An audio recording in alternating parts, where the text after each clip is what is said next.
everyone. Jadi kami dari kelompok 6 ingin menampilkan sebuah podcast seputar sejarah Indonesia. Halo, perkenalkan nama saya Putri Oktaviana Madani dan aku Aurelia Junita Enggrit. Tapi di podcast kali ini bukan kita nih yang bawa acaranya.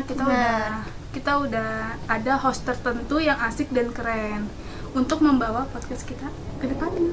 yeay, langsung aja ya kita panggilin podcastnya. Ayo kita berdua. Halo guys, nama gue Alpian. Gue di sini sebagai host 1 dan rekan gue.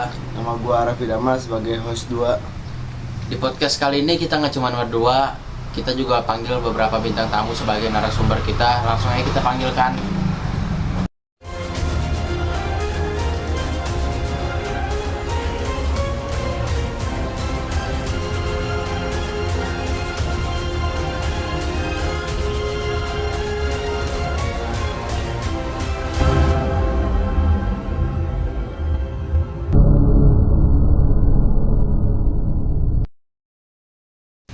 Oke, selamat datang di podcast kita kali ini. Kalian sudah pada tahu kan kita mau ngebahas apa?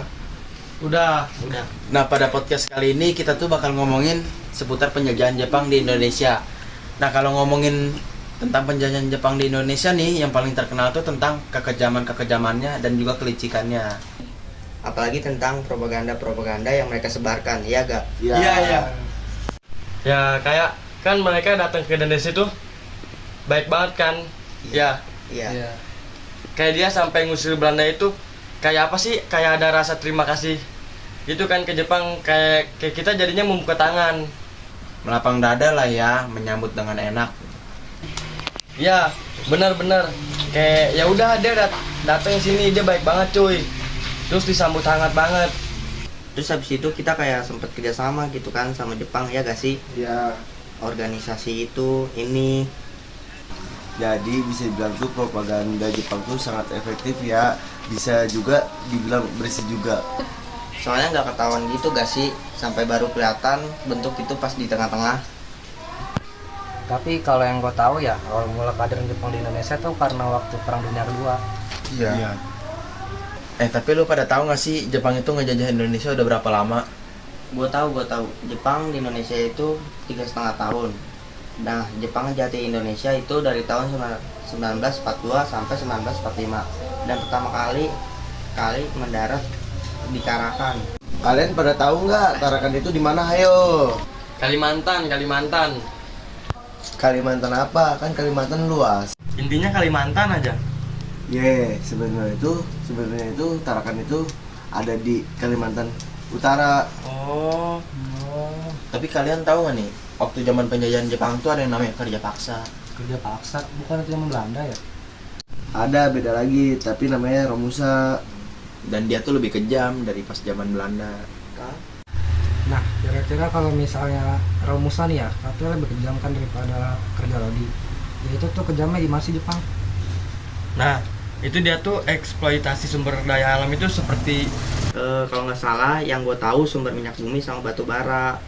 Itu tuh dipakai buat apaan sih? Minyak bumi untuk kendaraan seperti tank, kendaraan lainnya. Terus kalau misalnya batu bara itu buat persenjataan kayak roket dan lainnya gitulah. Oh iya, kalau misalnya Jepang ngambil rempah-rempah kita nggak sih? Kan kalau Belanda ngambil rempah-rempah kita, kalau Jepang ngambil nggak sih? Enggak, kalau setahu gue ya, Jepang itu tuh sebenarnya nggak ngambil rempah-rempah kita, tapi dia menghasilkan hasil pertanian, tidak seperti Belanda yang ngambil rempah-rempah kita. Nih, gue mau nanya deh. Pas zaman penjajahan Jepang tuh Indonesia ada pembagian wilayah gitu nggak sih? Sebenarnya itu ada dibagi wilayahnya. Nah, itu ada 3 wilayah, Jawa, Madura, Sumatera, sama Indonesia bagian timur.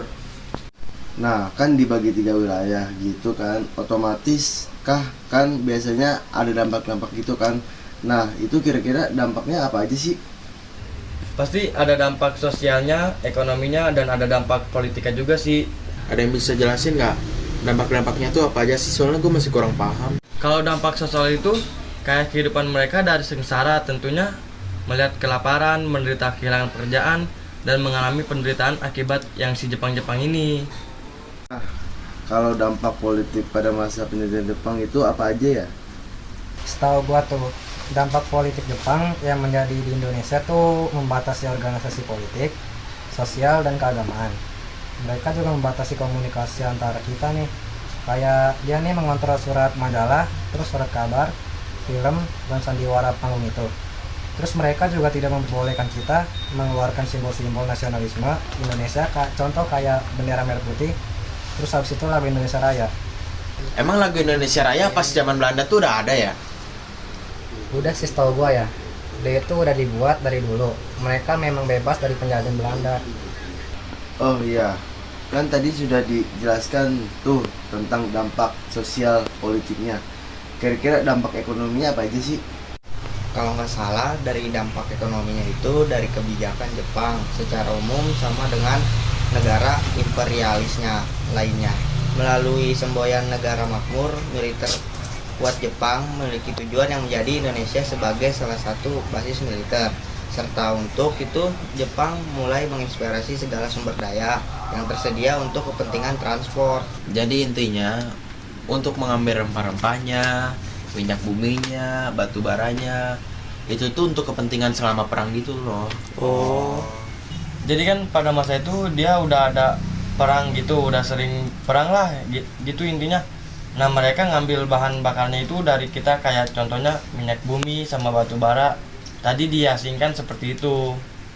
Nah, tadi kan dampak ekonominya.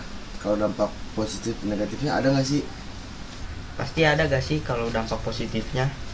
Apa tuh? Gue penasaran. Nah, kalau misal dampak positifnya dari politiknya, itu di Jepang itu memperbolehkan kita untuk penggunaan bahasa Indonesia sebagai bahasa sehari-hari. Terus mereka juga menggunakan bahasa Indonesia untuk mengajar di sekolah gitu. Oh jadi itu tuh bahasa utamanya ya? Bahasa Indonesia juga boleh, bahasa Jepang juga boleh. Kirain gua tuh kalau pas bahasa Jepang itu kita selalu pakai bahasa Jepang. Ya lumayan ya, masih bisa bahasa Indonesia. Ya walaupun dijajah juga bedanya masih pakai bahasa Jepang, jadi kita masih ngerti lah sedikit gitu. Setahu gue ya, Jepang itu mengharapkan kedisiplinan yang tinggi dan sangat hormat kepada Kaisar Jepang, terus mewajibkan rakyat Indonesia untuk membukukan badan. Kayak misalkan ngasih hormat gitu kan. Berarti sopan santunnya yang dulu itu tinggi banget karena baru dijunjung tinggi ya. Dan faktor positifnya juga nggak kayak zaman sekarang gitu kan. Nah waktu Jepang masuk ke Indonesia nih, kok bisa sih diterima sama penduduk Indonesia?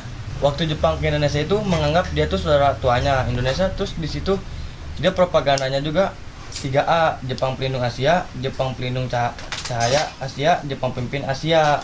Oh pantesan ya diterima sama penduduk Indonesia, orang dia bilangnya saudara jauh. Indonesia kasut juga ya. Jepang licik juga ya. Iya ya ampun licik banget. Cik banget sih, gara-gara mau ngejajah kita, Indonesia ngomongnya kita saudara. Saudara kok ngejajah? Terus mereka juga setahu gue tuh Jepang itu menjanjikan kemerdekaan bagi Indonesia. Pantas diterima di Indonesia, dijanjiin tapi nggak benar, malah dibohongin. Berapa tahun sih? 3,5 tahun kan tadi? Oh iya. Kan tadi kan Jepang kan menjanjikan kemerdekaan ya. Ada yang tahu nggak sih sebenarnya tuh gimana? Jadi mereka itu menjanjikan kemerdekaan bagi Indonesia, tapi negaranya mereka tidak melakukan ini karena hanya memanfaatkan alat rakyat Indonesia untuk organisasi militer. Oh jadi itu diibaratkan kita tuh dijanjiin sama orang, udah kita ikutin, ternyata kita cuma dimanfaatin ya. Dulu tuh sejarah penjajahan di Indonesia dimulai pada abad ke-17 pas Belanda datang buat menguasai rempah-rempah lewat perdagangan. VOC ada monopoli perdagangan menguasai daerah-daerah dengan licik. Benar, banyak kerajaan lokal yang dilakuin perlawanan juga, kayak perang Padri di Sumatera, perang Jangkung di Jawa. Tapi di balik perjuangan ini rakyat Indonesia banyak ngalamin penindasan, kerja paksa, sama penderitaan. Oh jadi gitu ya cerita tadi Jepang masuk ke Indonesia. Ya kayak gitu. Kedepannya kita bisa sama-sama belajar lagi nih. Masih banyak juga yang juga yang belum kita tahu. Nah iya tuh benar. Berarti kita harus perlu belajar lebih banyak lagi. yang kita tahuin. Iya. Soalnya masih banyak banget nih yang belum kita tahu. Boleh. Sekian dari kelompok kita. Assalamualaikum warahmatullahi wabarakatuh. Gue Alfian, gue cabut. Harusnya dia. Oh iya.